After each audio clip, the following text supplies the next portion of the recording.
Ini ada penumpang gelap atau tidak? Diskursus nasab ini tetap berjalan dalam koridor ilmiah, dan penumpang gelap yang ada, ya bagaimana caranya supaya menyingkir, tidak menumpang dan tidak menggelapi. Jumpa kembali sahabat dengan channel Babu Lukman Har, tayangan adanya tanpa rekayasa. Assalamualaikum warahmatullahi wabarakatuh. Salam jumpa, salam sejahtera untuk Anda semua, saudara-saudaraku dimanapun Anda berada.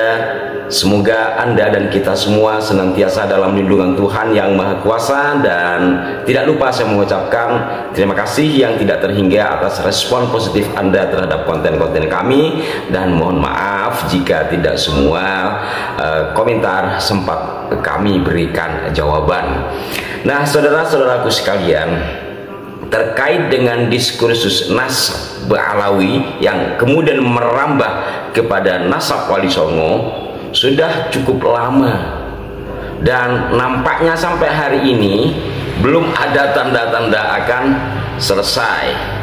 Padahal dua kiai sepuh di Nahdlatul Ulama, mulai dari Kiai Haji Said Akil Surat, Rais Am PBNU Kiai Haji Miftahul Akhyar, mengharapkan agar terjadi diskusi seperti yang pernah kami tayangkan. Jikalau terjadi diskusi, insya Allah selesai, ketemu kan, seperti itu yang disampaikan oleh Kiai Haji Miftahul Akhyar. Namun nampaknya sampai sekarang belum terjadi, malah semakin meruncing. Kemudian juga masuk pertanyaan, dimungkinkan adanya penumpang gelap di balik diskursus nasab ini. Nah, berkenaan dengan dimungkinkan adanya penumpang gelap di balik hiruk pikuk pernasaban ini, memang baik juga untuk ditelaah, walaupun hal itu tentu bukan bidang saya. Saya hanya memberikan gambaran kepada kita semua bahwa kenapa hal-hal ini tidak selesai, karena yaitu tadi belum terjadi diskusi. Kemudian juga terkait dengan penumpang gelap itu ada yang berasumsi seperti ini. Awalnya dimungkinkan memang Kiai Imad menulis hal tersebut sebagai sebuah dialektika ilmiah, kemudian melebar. Nah, setelah ramai maka ditumpangi. Untuk apa? Maka ada yang asumsi, ya untuk mengimbangi kasus-kasus yang sedang beredar saat ini terkait dengan ratusan triliun, bagaimana kabarnya? Terkait dengan berbagai hal yang lain, bagaimana kabarnya? Apalagi ini menjelang Pilpres, jadi dikaitkan kepada persoalan kasus dan politik. Saya tidak tahu pasti akan ke sana, saya bukan peneliti terkait hal tersebut, tetapi kemungkinan-kemungkinan seperti ini juga baik untuk dicermati sehingga kita tidak terlalu larut, tidak terlalu tenggelam dalam tanda petik ya pertikaian. Maka seperti yang berkali-kali saya sampaikan, hal seperti ini kita sikapi sebagai sebuah dialektika ilmiah agar berjalan dengan wajar, kemudian melahirkan ilmu. Nah, seperti itu. Namun kenyataannya hal-hal kecil saja seringkali ditanggapi berlebihan, kemudian ramailah. Ya, ini bagi semua pihak lah, bagi semua pihak, bagi yang menentang nasab Ba'alawi ataupun yang mendukung. Kita mencoba mengarah ke depan bagaimana ini benar-benar kembali kepada hitohnya sebagai sebuah diskursus. Nah, kaitannya dengan nasab Wali Songo, awal-awalnya kan tidak terlalu mencuat ya, cukup adem lah. Baru setelah ada seorang Habib yang mengatakan turunan Wali Songo tidak ada, ya memuncak lah. Entah ini dalam hal ini juga ada yang mencurigai, jangan-jangan ini sengaja dipantik. Kenapa? Agar rame, sehingga dari sini pasti akan masuk kepada satu titik di mana dalam buku-buku sejarah Wali Songo itu nasabnya ke atas adalah ke Ba'alawi melalui Asbad Khan. Kemungkinan analisa ini benar ya, dan seperti itu yang terjadi, dan saya juga sempat menduga akan terjadi seperti ini. Nah, menurut hemat saya, karena apa yang dilakukan oleh pihak peneliti nasab Wali Songo lah gampangannya, dengan manuskrip-manuskrip yang ada, dengan pendekatan-pendekatan yang diterima dalam ranah keilmuan sejarah, Menurut saya biarkan saja.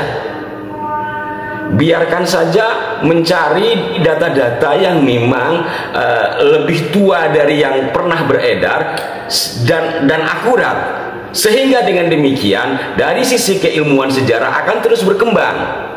Dan titik mana yang paling mendekati kebenaran? Kalau kita memiliki nalar ke sana, maka dialektika ilmiah ini terbangun dengan rapi. Satu dari sisi nasab Alawi ini kan berkaitan dengan nasab dzurriyyah Nabi kan, hal yang sangat baik menurut saya untuk ditelaah. Wong hadis saja, hadis secara umum kan perkataan dan perbuatan Nabi, tapi kok ada hadis palsu, ada maudhu gitu, ada hadis dhaif lemah. Masa iya perkataan Nabi lemah?